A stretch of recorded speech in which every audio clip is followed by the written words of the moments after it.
Hello viewers, welcome to Knock TV, the new modern English essay that I am going to explore is Walking on the Moon, written by David R. Scott.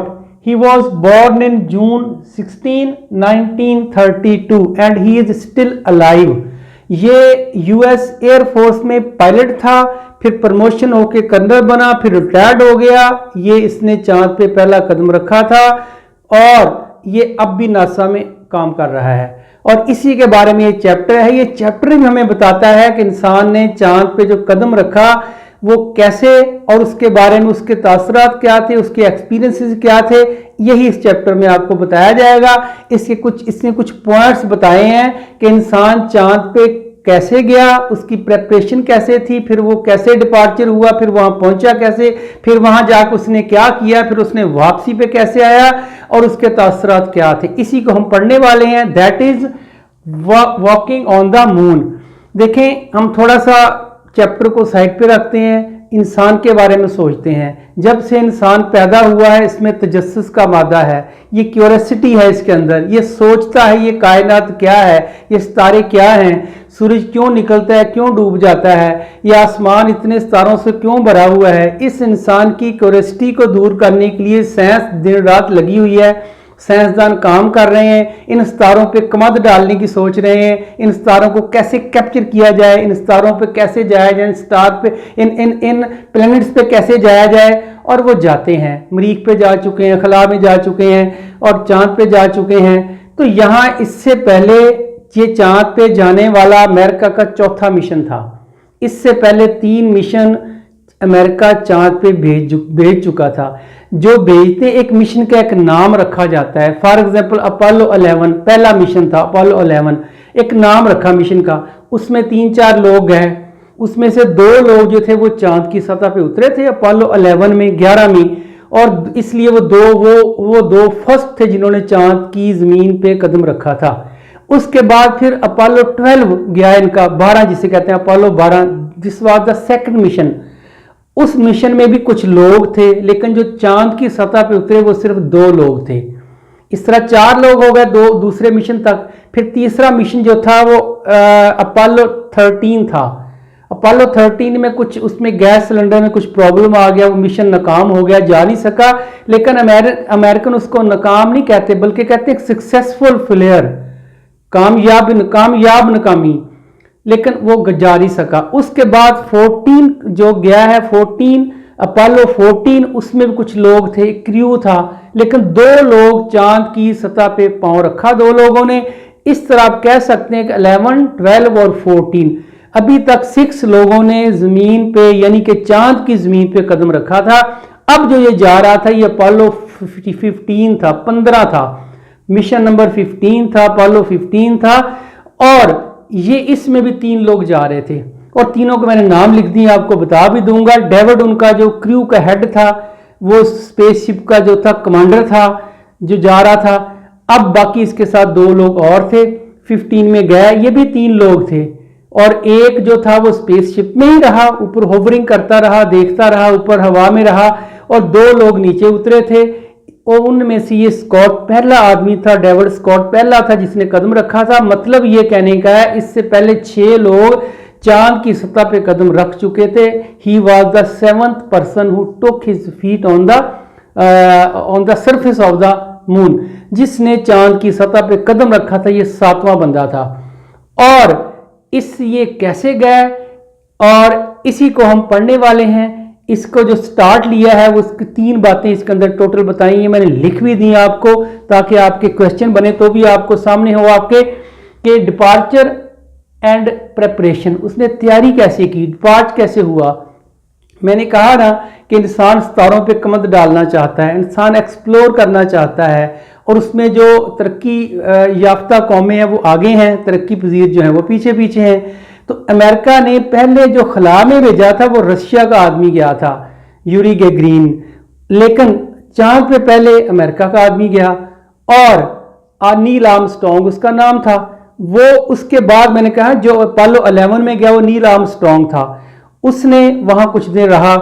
अब इसकी हम बात करने वाले हैं। उसने कहा था कि देखिए, जब इसकी सिलेक्शन होती है ना, जो चांद पे जाते हैं एस्ट्रोनॉट, जो खलाबाज जाते हैं, उनकी सिलेक्शन होती है, उनका मेडिकल होता है, बाकायदा एक ट्रेनिंग होती है। उसके बाद फिर तो उनके मेडिकल फाइनल करने के बाद उस वक्त का जो अमेरिका का सदर था, प्रेसिडेंट कैंडी, उसके सामने लिस्ट रखी गई कि these are the people who have pass their medical examination and are fit to go on the moon. चांद पर जाने के लिए ये फिट हैं। उसने फिर इस स्कॉट को, उसने इस डेविड को सिलेक्ट किया था। उसने कहा था he will be the commander of the ship. वो इस जो स्पेस शिप है या स्पेस क्राफ्ट है, इसका कमांडर होगा और इसके साथ दूसरे 2 लोग जाएंगे। उसने ये सिलेक्ट किया था और उसने फिर इसको कहा था कि कुछ ट्रेनिंग दी जाए इसको। 8 साल इसको ट्रेनिंग दी गई, तीनों लोगों को स्पेसशिप की ट्रेनिंग दी गई, how to drive, how to operate and और जो मून की जो जियोलॉजी थी, उसकी जो मिट्टी थी, सॉइल थी, उसके बारे में बताया गया।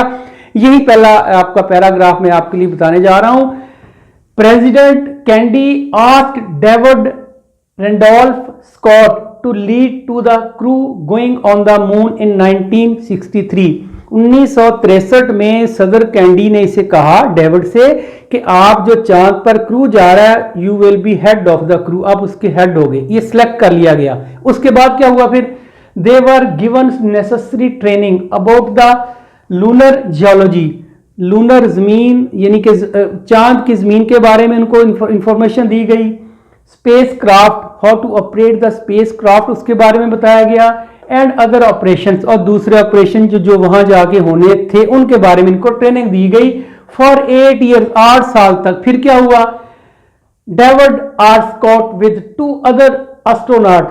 डेविड आर स्कॉट, हम इसको डेविड ही बोलेंगे शॉर्ट में। डेविड अपने 2 और साथियों के साथ, 2 और खलाबाजों के साथ, जिनके नाम ये हैं James Irwin and Alfred warden, ये 2 लोग और थे इसके साथ।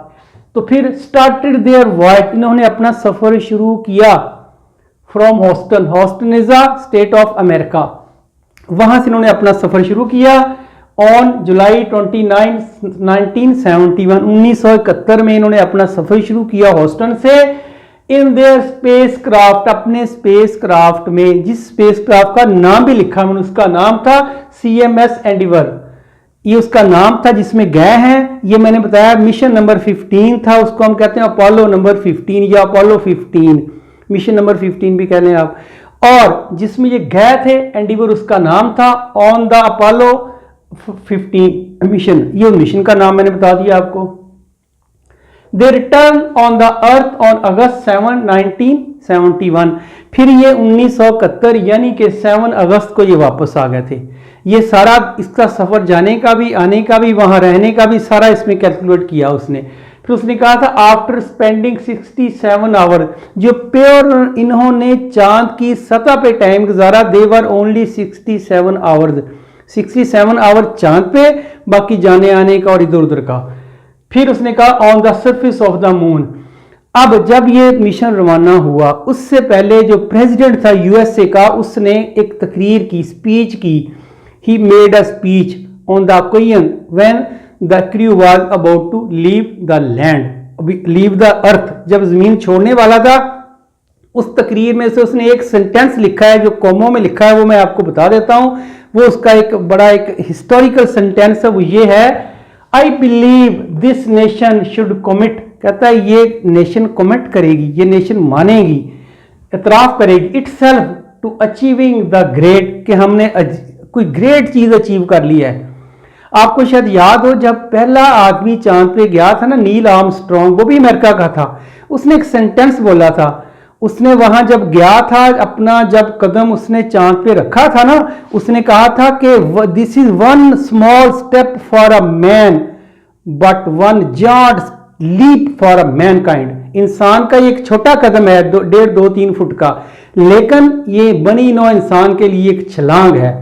तो ऐसा ही होता है, एक्सप्लोरेशन ऐसी ही होती है। उसने जज्बा उभारने के लिए उसने अपनी एक तकरीर की थी, ये उसमें कहा था।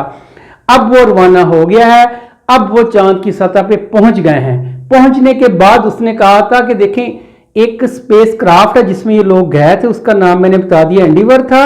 उसके अंदर एक छोटा, जिसे कहते हैं कि चांद गाड़ी कह लें, उसमें बैठ के नीचे आते हैं। डायरेक्ट नीचे तो नहीं जाते ना, इनके दो साथी जो थे वो इसमें बैठ के, यानी कि स्कॉट की बात कर रहा हूं, डेविड की बात कर रहा हूं और आरवन की बात कर रहा हूं, ये दो नीचे आ गए। अल्फ्रेड जो था वो जहाज के अंदर ही बैठा रहा, वो अंदर ही चक्कर लगाता रहा और जहाज से उतरने से पहले ये तकरीबन 12 चक्कर लगा चुके थे चांद के, और चांद का एक चक्कर लगाने में 2 घंटे लगते हैं, सिर्फ 2 घंटे। 1 घंटे का वहां डार्क होता है, अंधेरा, 1 घंटे की रात होती है, 1 घंटे का दिन होता है, तो 2 घंटे में वो चक्कर लगा लेते थे। अब ये 60 फुट ऊपर जमीन, अब ये चांद की सतह से 60 फुट ऊपर इनका स्पेस क्राफ्ट खड़ा था। जिस तरह एक हेलीकॉप्टर उड़ता है, आपको पता है नीचे डस्ट उड़ती है, मिट्टी उड़ती है, वो भी जब वहां खड़ा हुआ 60 फुट ऊपर खड़ा था, इसके बावजूद नीचे एक मिट्टी का, एक डस्ट का तूफान आया हुआ था। लेकिन उन्होंने वेट किया, जब डस्ट का तूफान जरा कम हुआ तो वो नीचे उतरे। नीचे उतर के उन्होंने अपने आप को थोड़ा सा, दे टेक सम रेस्ट। उनके पास एक और गाड़ी थी, उसका नाम रोवर लिखा उसने।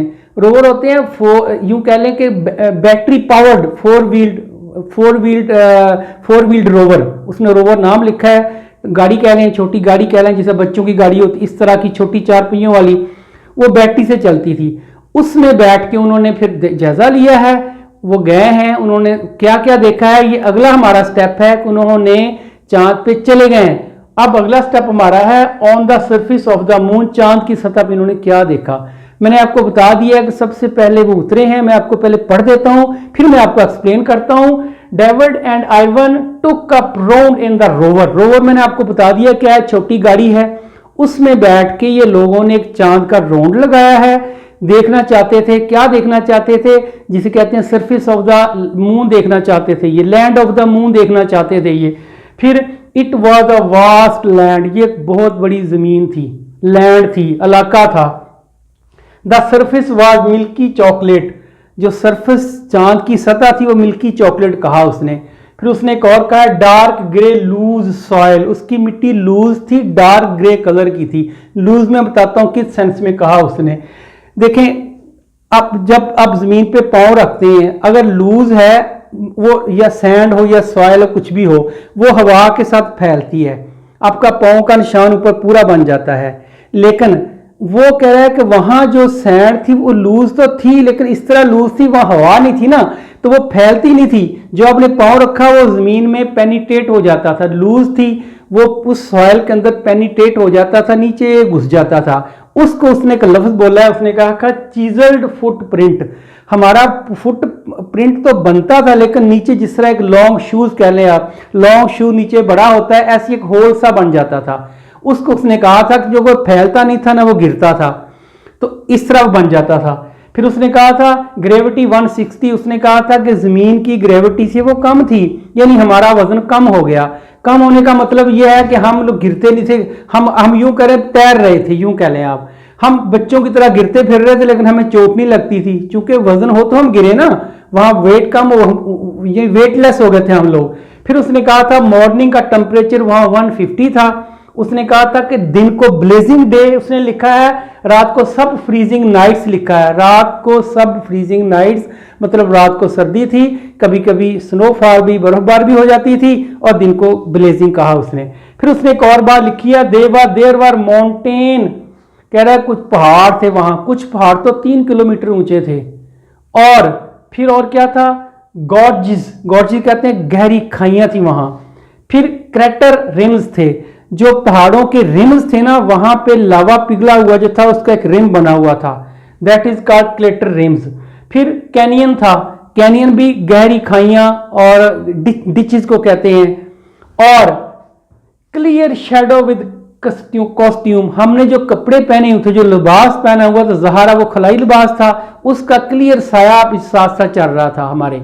और नो इको, कोई इको नहीं था, ये लौट के आने वाली आवाज नहीं थी कोई वहां। नो विंड, हवा नहीं चल रही थी। नो नॉइस, शोर नहीं हो रहा था। नो साउंड, कोई आवाज नहीं थी। कह रहा हमने जो कॉस्ट्यूम पहना हुआ था ना, ज़ाहिर है वो आम कपड़े तो नहीं होते, उसके अंदर ऑपरेशन, उसके अंदर मशीनें लगी होती हैं जो प्रोवाइड करती हैं आपको नेसेसरी चीज़ें, ज़रूरी चीज़ें प्रोवाइड करती हैं ऑक्सीजन के अलावा, और भी कुछ तापमान को सेट रखने के लिए। कह रहा उनकी बस आवाज़ आ रही थी हमें, और कोई हमें आवाज़ नहीं आ रही थी। फिर उसने एक और कहा था दे मेड पिक्चर वहाँ जाके हमने तस्वीरें बनाई, पिक्चर बनाई हमने, लेकिन हमने कॉस्ट्यूम के साथ ही बनाई, ऊपर हमने हेलमेट भी पहने हुए थे। फिर कह रहा है कलेक्ट सैंपल्स, हमने सैंपल कलेक्ट किए। क्या करने थे सैंपल? जमीन पे लाने के लिए, टेस्ट करना था उनका। क्या क्या सैंपल लिया? रॉक्स लिए, सॉयल लिए, डिगिंग एंड ड्रिलिंग, कुछ खोद कर निकाला, कुछ ड्रिल करके निकाले हमने। ड्रिल करने का मतलब है कुछ सैंपल नीचे से लिए, कुछ उन्होंने ऊपर से छोटा सा गड्ढा खोद कर सैंपल लिए। ये कह रहे हैं हमने सारा कुछ कलेक्ट किया और वह 67 आवर्स हमने वहां गुजारे। उसके बाद हमने वापस आने का सोचा। फिर हमने अपनी लैडर या अपने चांद गाड़ी में बैठ के दोबारा, चांद गाड़ी हमारी कह रहा है ऐसी थी कि हम उसका बटन दबाते थे ना, हाइब्रिड बटन, तो वो एक घर बन जाता था, एक डिवेलिंग प्लेस बन जाती थी, वहां हम आराम से रह रहे थे। फिर उसको बटन दबाते थे तो बंद हो के दोबारा वो गाड़ी बन जाती थी। हम उसमें बैठ के अपने अल्फ्रेड के दोस्त के पास गए, वहां से हमने वापसी का सफर शुरू किया। कह रहा वापसी में हमें कुछ मसला हुआ, कंपस जो हमारी थी, जो हमारा नेविगेशन सिस्टम था, वो थोड़ा फेल हो गया, लेकिन हमारे पास एक मैनुअल कंपस थी जिसको हमने फॉलो करते हुए रास्ता ढूंढ लिया। हम खैरियत से नीचे आ गए। अब फिर क्या हुआ? अब उसके बाद उसने कहा कि जब आए वहां से हम कुछ चीजें चांद की सतह पे छोड़ के आए। क्यों छोड़ के आए? कोई और एलियन आए, कोई और मखलूक। देखें, एक इलाके की मखलूक, एक प्लेनेट की मखलूक जब दूसरे पे जाती है उसको हम एलियन बोलते हैं।